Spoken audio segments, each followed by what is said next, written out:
السلام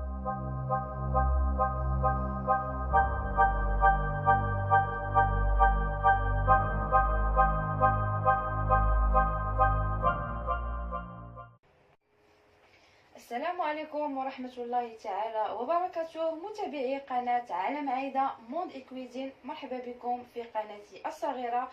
كنتمنى من اللي مشاركش في القناة يشارك، يدعموني ويخليو لي تعليقاتكم.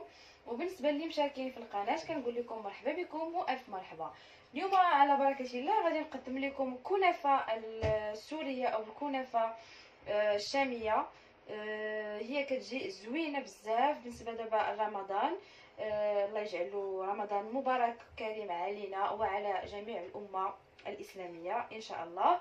هي بزاف الناس كيبغيو ياكلوا شي حاجه حلوه في الليل او في السحور، فهي ما كتاخذش مكونات بزاف، كتاخذ مكونات بسيطه كتواجد في اي بيت. الوغ ما كاينش فيها مكونات بزاف. غنبداو على بركه الله باول طريقه، وغادي نوريكم طريقه تحضير العجين. العجين هو اللي كياخذ شويه ديال الوقت، ولكن صدقوني ما فيهش عناء بزاف وما فيهش مقادير بزاف. الا تبعتوا المراحل كما غادي نوريها لكم فهي غادي تصدق معكم تماما كما غادي تشوفوا في الفيديو ان شاء الله. وانتم معايا مرحله بمرحله كتشوفوا هاد الكنافه السوريه او الكنافه الشاميه كيفاش كتجي. بقاو معايا باش نوريكم المقادير وطريقه التحضير وغادي نرجع لكم. الوغ نبداو على بركه الله. هنايا كنحتاجو 2 كيسان ديال العنبه يكونوا ماء بارد، الكاس الاول الكاس الثاني. 2 كيسان ديال العنبه ماء بارد. كنحتاجو 2 كيسان ديال العنبه طحين فورس بيض يكون صالح للحلوه، يكون ماركه ممتازه. بالنسبه للكاس فانا كنعبر بكاس العنبه، الا عبرتو بالكاس عبروا بنفس الكاس. انا عندي هنايا نفس الكيسان. الوغ 2 كيسان ديال الماء البارد، 2 كيسان ديال الطحين الفورس الابيض صالح للحلويات، نصف كاس زيت المائده او 7 ديال المعالق كبار، كاس كبير ديال النشا مايزينا، وعندنا هنايا شويه ديال الملح. واهم حاجه هي خصها تكون عندكم قرعه خاويه، تكون خاويه وديجا تكونوا تقبتوها من هنايا باش تجيكم العجين رقيقه كما كتشوفوا. انا تقبتها هنايا 5 ديال التقيبات صغار. كتحميو شي سفود او كتحميو شي بره صغيره وكتحاولوا تقبوا الراس ديال القرعه. حنا غادي نخدموا بالقرعه، هي غادي تجي سهله كما كتشوفوا. ها هي عندي هنايا القرعه غادي نخليها ابار قبل ما نسالي. اولا اول حاجه غادي نبدا بها هنايا هي غادي ناخذ 2 كيسان ديال الماء البارد. بسم الله. 2 كيسان ديال الماء البارد غادي نضيف عليهم 2 كيسان ديال الطحين. نبداو الكاس الاول.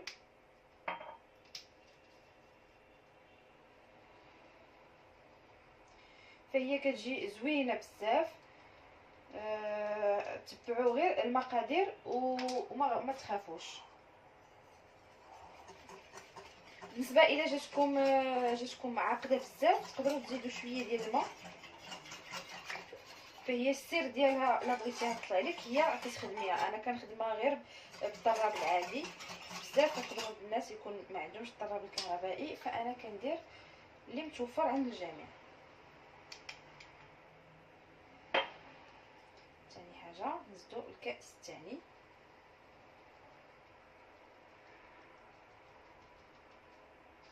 وكنزيدو قبيصه ديال الملحه ونخلطو. كنخلطو حتى كيتماسك لينا العجين مزيان. فهو واخا يبان لكم فيه واحد الكويرات ما تخافوش، لان في الاخر غادي نصفيوه كما كتشوفوا هكا.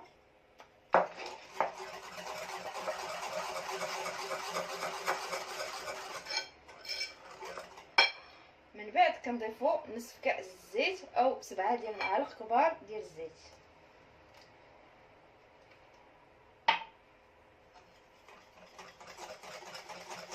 غادي نضربو مزيان حتى غيدخل لينا الزيت مع الماء مع الطحين. ما حدكم كتضربو بزاف وهي كتقاد. دابا غادي نضيف كاس كبير ديال المايزينا.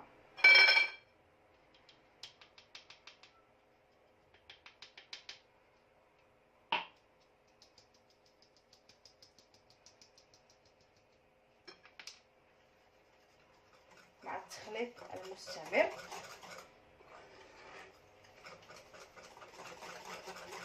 فكما قلت لكم ما تخافوش الا لقيتوا واحد الكويرات تكونوا لكم فما تخافوش، فهي كل ما كتضربيها كل ما كيمشيو منها هذوك الكويرات. كنضيفوا ما تبقى لينا من المايزينا.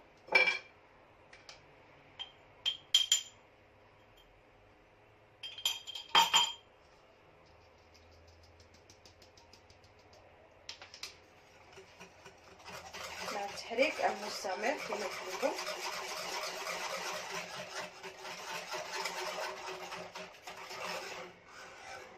بالنسبه لي انا هنا ما تكونوش ليا هذوك الكويرات كما كتشوفوا، ولكن باش نقطعوا الشكل نقدروا نصفيوها. غادي نجيب مول اخر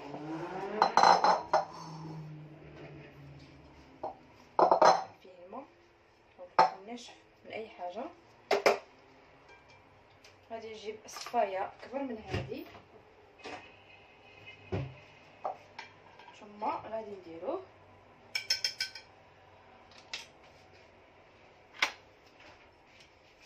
غادي نشوفوا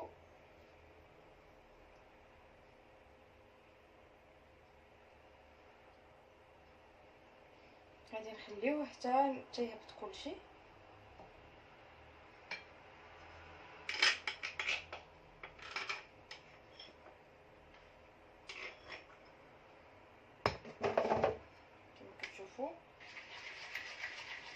نحاولوا نصفيو واخا كما قلت لكم هانتوما كتشوفوا انا ما تكونوش ليا دوك الحبيبات عفوا، لان على حسب الطحين. الا كان عندك الطحين ممتاز فانه ما غاديش يتكونوا لك دوك الكويرات، فاذا كان عندك غير طحين عادي فكيتكونوا لك بزاف.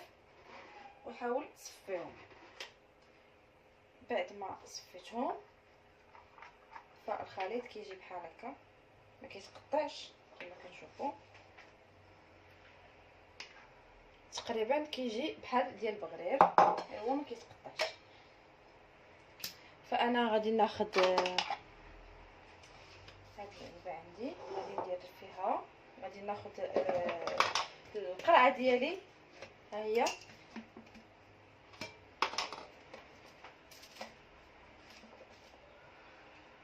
غادي نضيف فيها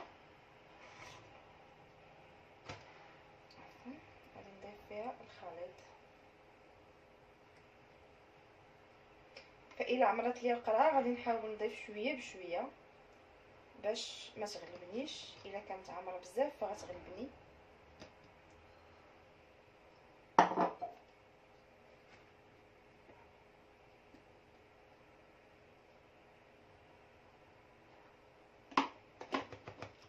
غادي نعمرها غير نص بحال هكا.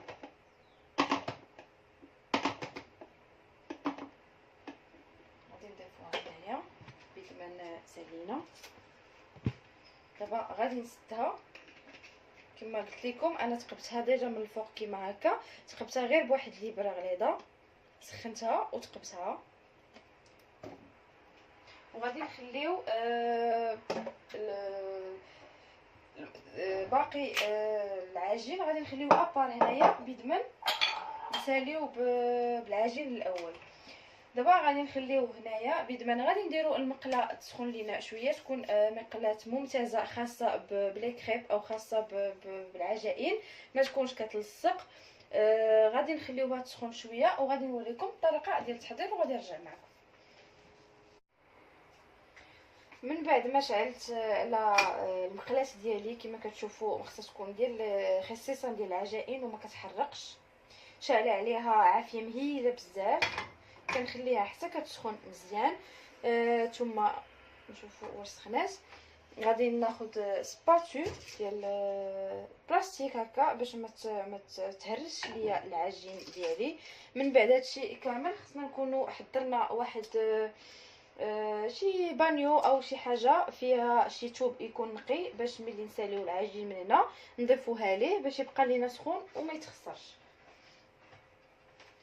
فانا خديت هذا بانيو بحال هكا، درت فيه هذا الثوب نقي وغنغطيه بحال هكا، غادي نديرو جانبا.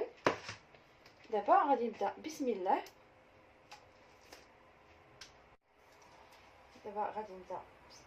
غادي نحاول ندير خطوط جانبيه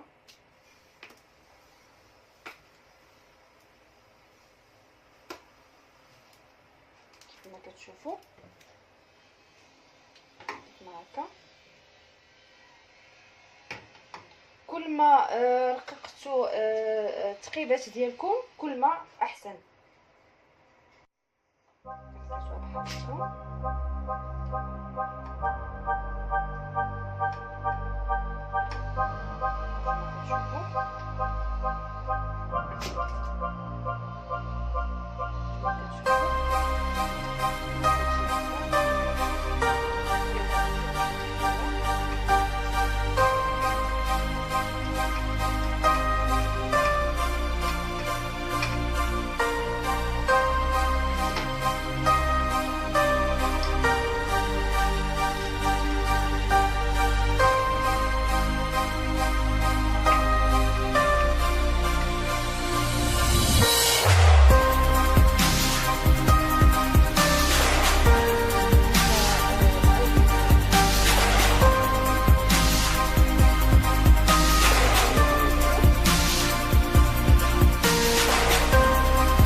عندوش قرعه يقدر ياخذ بلاستيك غذائي كما كتشوفوا بحال هكا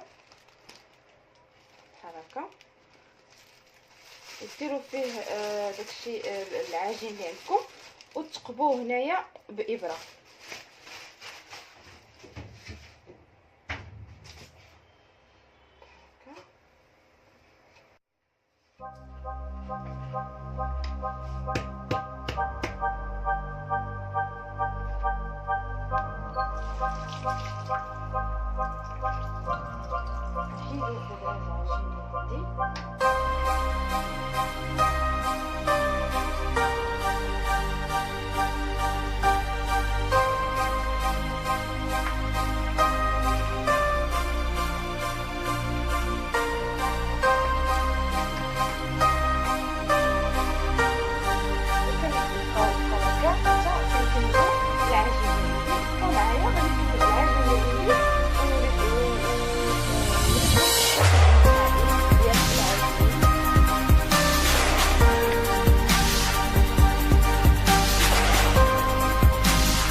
العجين الكنافه كما كتشوفوا ها هو باقي عرقان حتى يلاه صايبتو. دابا غادي نخليه هكا ابار وغادي نمشيو باش نوجدوا المكسرات باش غادي نعمروا هاد الكنافه ديالنا. فكما كتشوفوا عندي هنايا نص ربعه ديال اللوز عادي. ثم عندي هنايا نص ربعه ديال الكركاع، وعندي هنايا شويه ديجا ديال اللوز وهو ديجا مقلي ومفسوخ. فهاد المكسرات كتبقى اختياريه بطبيعه الحال. بالنسبه اللي ما عندهمش اللوز يقدروا يديروا الاكاجو، يقدروا يديروا الفستق، يقدروا يديروا كاوكاو. تيبقى داكشي اختياري. بالنسبه ليا انايا كتعجبني باللوز والكركاع، فهو كيجي واحد اللوغو ديالهم زوين. بالنسبه لاول حاجه غنبدا بها هي غادي نهرمش هاد، ما غاديش نطحنو بزاف تيولي بود، غير غنهرمشو في مولينات ديالنا. غادي نهرمش الكركاع وغنهرمش اللوز وغادي نهرمش اللوز مطحون. ولكن قبل هذا الشيء غادي ناخذ تبصيل. هو غادي نحاول نهز شويه ديال هادو وشويه ديال هادو وشويه ديال اللوز. هادو فقط تيبقاو للتزيين. فانا غادي نمشي باش غنهرمش هادو وغادي نرجع معكم باش نوريكم كيفاش ولاو. صافي بالنسبه لهنايا انا طحنت اللوز العادي اللي عندي، ها هما كما كتشوفوا. طحنت الكركاع، ها هو خليت شويه صحيح، وطحنت هذوك اللوز اللي كنت قليت منه شويه وفسختو. بالنسبه لهنا عندي شويه معلقه ديال الزبده مذابه، غادي نقول لكم علاش كتصلاح. بالنسبه للعجين انا غادي نحيدو من ديك الفوطه اللي دايره، وغادي نحاول ندير ليه بحال هكا بيديا بحال الكسكسو. نحاول نلعب بيه كيف ما هكا كما كتشوفوا هانتوما. غادي نضيف معلقه ديال الزبده،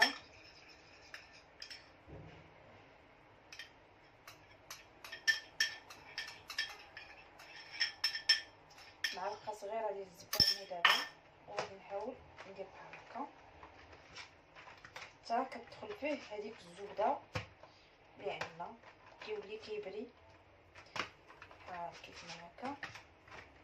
بالنسبه للناس اللي عندهم بغاو الكونتيتي تجيهم كثيره يقدروا يديروا 4 ديال الكيسان كبار او 4 ديال الكيسان العنبه اللي خدمت بهم انا ديجا.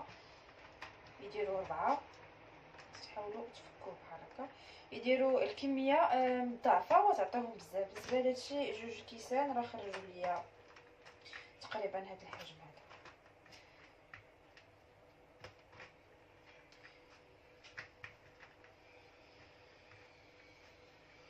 كما كتشوفوا انا درت ليه بريون بحال هكا. ملي كديروا ليه الزبده كيولي كيبري.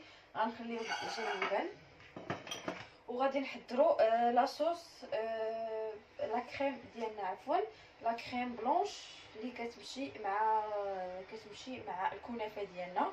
وغادي نعطيكم المقادير ديالها، بقاو معنا. بالنسبه لاصوص بلونش ديالنا اللي غادي نحتاج اللي كتجي وسط الكنافه، فكنحتاجوا 2 كيسان كبار ديال الحليب، كنديروهم في كاسرول بحال هكا 2 كيسان كبار. ثم غادي نحاول نضيف ليهم 3 المعالق كبار ديال المايزينا، واحد هنا المعلقه الثانيه ثم المعلقه الثالثه. صديقوا على الحليب، الا كنتو كديروا الحليب عادي او ديال الغبره فمن الاحسن ديروا 4 حتى 5 ديال المعالق د المايزينا، فكيتخدموا هكا مزيان. ثم ملي غنخدمهم مزيان غادي نديرهم على نار هادئه حتى غادي نحصل على كريم او قشده طريه. فين هي البريكي؟ دابا من بعد ما شعلنا على القشده الطريه ديالنا خليناها طيب، غادي طيب وغادي نوريكم الشكل النهائي ديالها باش غادي تبقاو معنا باش غادي نصايبوا الكنافه ديالنا. من بعد ما طابت لا كريم ديالنا نتوما كتشوفوا كتولي كيف ما هكا كريم. غادي نضيفوا ليها دابا 2 معالق كبار ديال سنيده، فوالا ثانيه على حساب الناس. كل شنو كيبغي، كاين اللي كيبغي الحلاوه قليله، حيت ما تنساوش بان الكنافه كلها حلوه مكسرات. ثم عاد غنضيفوا لها السيرو اللي غنصايبوه، نخلطو مزيان.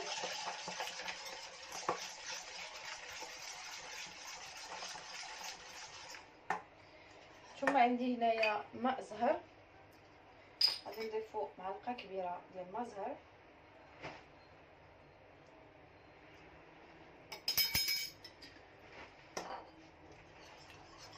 ثم نخلطو مزيان حتى كيتمازج العناصر كيتمازجوا مزيان من اقصى سرعه.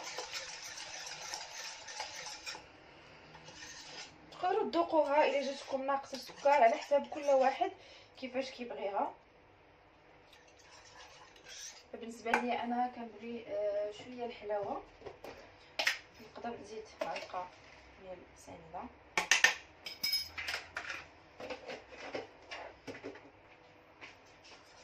تقدروا تضيفوا سكر سقيم او سكر سنيده اللي عندكم متواجد.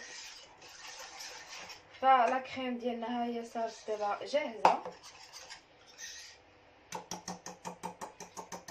غادي نمشيو دابا باش غادي نوريكم كيفاش غادي نحطوا الكنافه ديالنا في المول ديالها. بقاو معنا. فبالنسبه للمول انا اختاريت هذا المول هكا دائري. غادي نبدا على بركه الله. غادي ناخذ الجزء الاول ديال العجين عندي،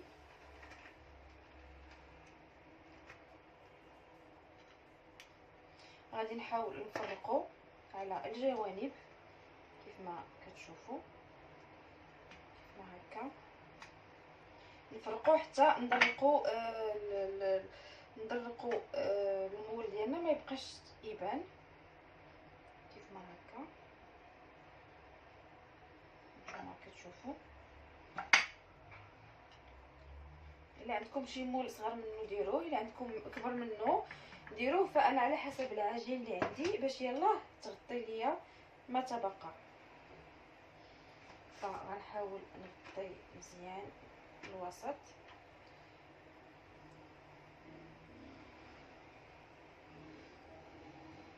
بحال هكا.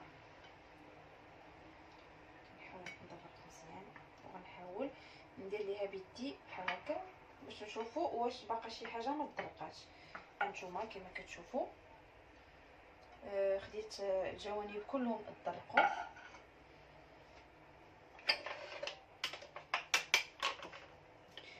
فاول حاجه كندير فهي لا كريم ديالي، هي بدات كتعقد. غادي ناخذ معلقه كبيره باش تجيني سهله شويه، او معلقه صغيره اللي كاين ماشي مشكل.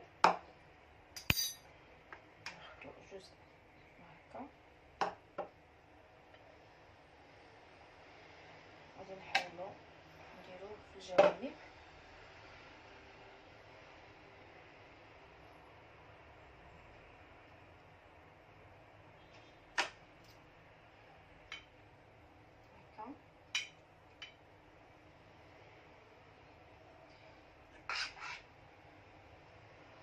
كتبغي الخاطر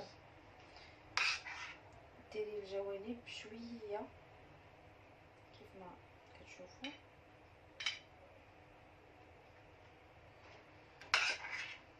حتى كنطرقوا جميع الجوانب.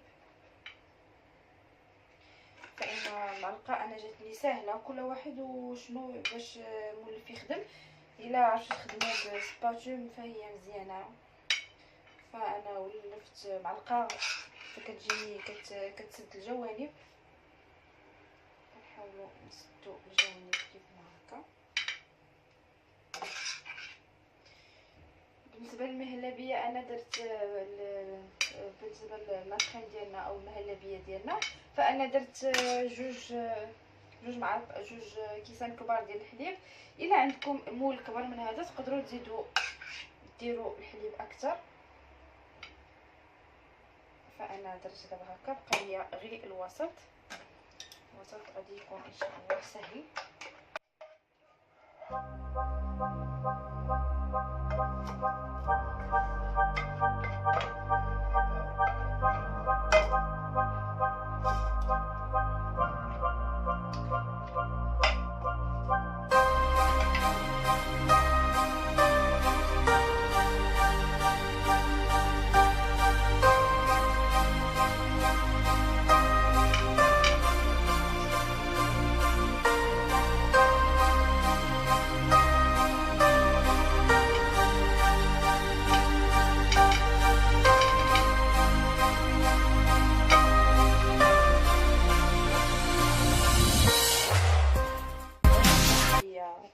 بزاف. دابا غادي غنستعمل اليد ديالي باش كنتحكم في اللوز او في الكركاع. غادي نضيف اللوز ديالي مهرمش،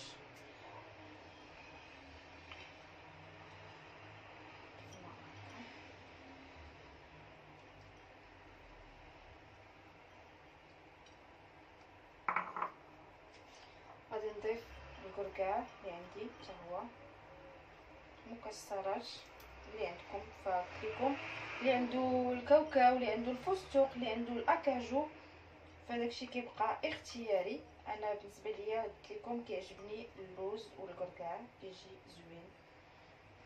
نتوما كيف ما كتشوفوا هكا حطيتها، وغادي نضيف ما تبقى ليا من العجين من الفوق.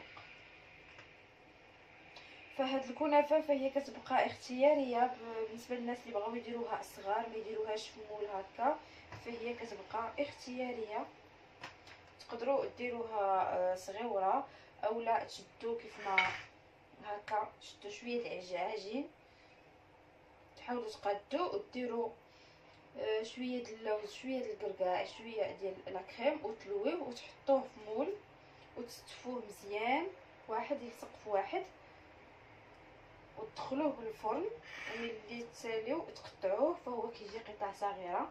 بالنسبه لهذه فهي كتبقى عائليه، فكتبقى اختياري.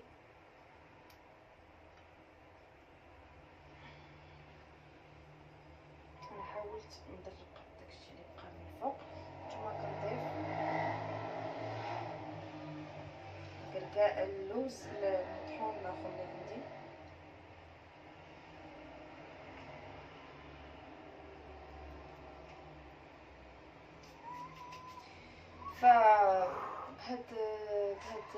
بهذا الشكل كنكونوا نهينا الكنافه ديالنا. ها هي كيف ما كتشوفوا. دابا غادي ندخلها الفران، وفي هذه الاثناء ملي غندخلها الفران غنكون وجدت السيرو ديالها اللي هو كاس كبير ديال السكر سنيده وكاس كبير ديال الماء.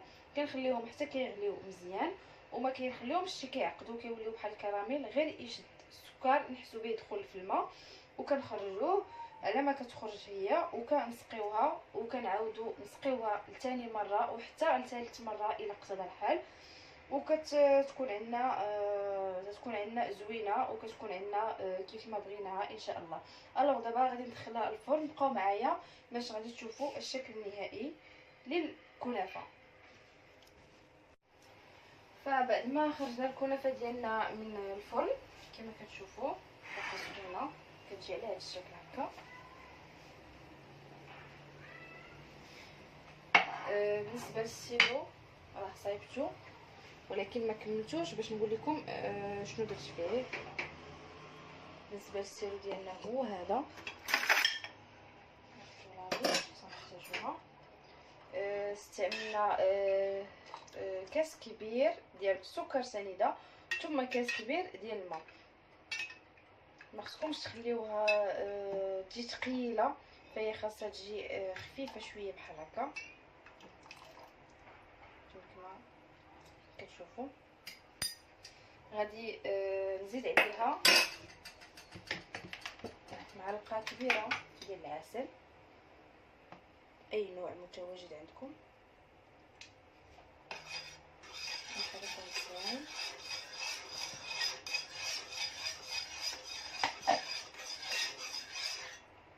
من بعد ما نحركو غادي نضيفوا ليها شويه ديال ماء الزهر، معلقه كبيره او معلقه صغيره، عفوا معلقه صغيره. ثم غادي نرجعوا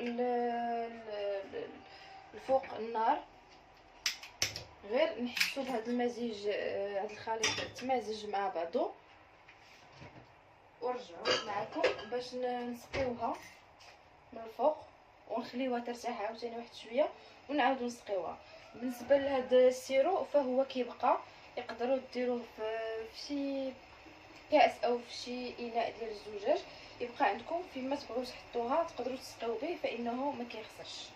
بقاو معنا ملي غادي نشوفوا السيرو ديالنا تجمع، هذوك المكونات تجمعوا منه شويه، غادي نجيبوه وغادي نسقيوه، فبقاو معنا. فبعد ما هذاك السيرو ديالنا تمازج، عفوا هو كيف ما كتشوفوا تيجي بحال هكا، ديك لا كولور ذهبيه اللي فيه هذيك من العسل. دابا غادي ناخذوا شي فورشيط او شي سباتشو بحال هكذا، غادي نحاولوا نديروا الجوانب كيف ما هكا باش تدخل ليهم هذاك السيرو اللي درنا.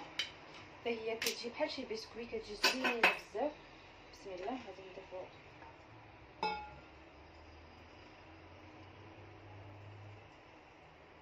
نضيفوا بحال هكا.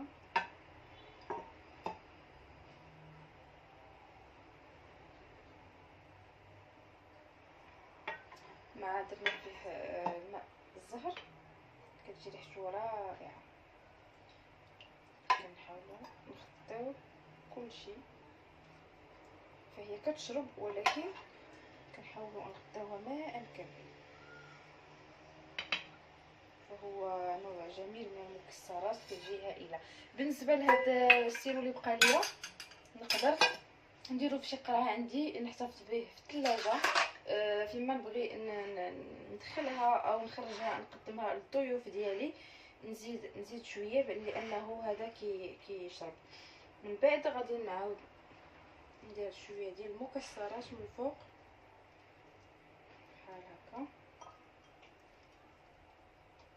شويه ديال الكركاع ايضا اللي بقاو ليا. فكما قلت لكم فانهم كيبقاو اختياريين. وكنضيفوا هذاك اللوز، فهي كتجي بحال شي بسطيله كيف ما كنقولوا. علاش؟ لان فيها داك المكونات كلها ديال البسطيله، غير ما فيهاش الدجاج، فيها اللوز، فيها الكركاع، فيها كاع المكسرات كيف ما هكا. فوصلنا لنهايه الحلقه او نهايه الفيديو ديال اليوم. غادي ننزل لكم حيت مازال سخونه، غادي ننزل لكم هكا باش تشوفوها. على ود عاد خرجتها من الفران، كتجي كيف ما هكا.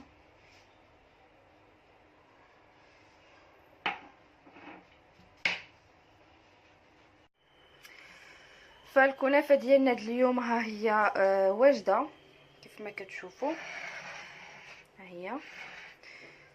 دابا بقى لنا غير ندخلوها للثلاجه، كتبقى في الثلاجه حتى الاسبوع، فإنها ما كتخسرش لان ما فيها حتى شي حاجه خايبه. كندخلها للثلاجه كتبقى حتى كتبرد تماما، ثم كنعاودوا نضيفوا ليها هذاك السيرو اللي بقى عندنا.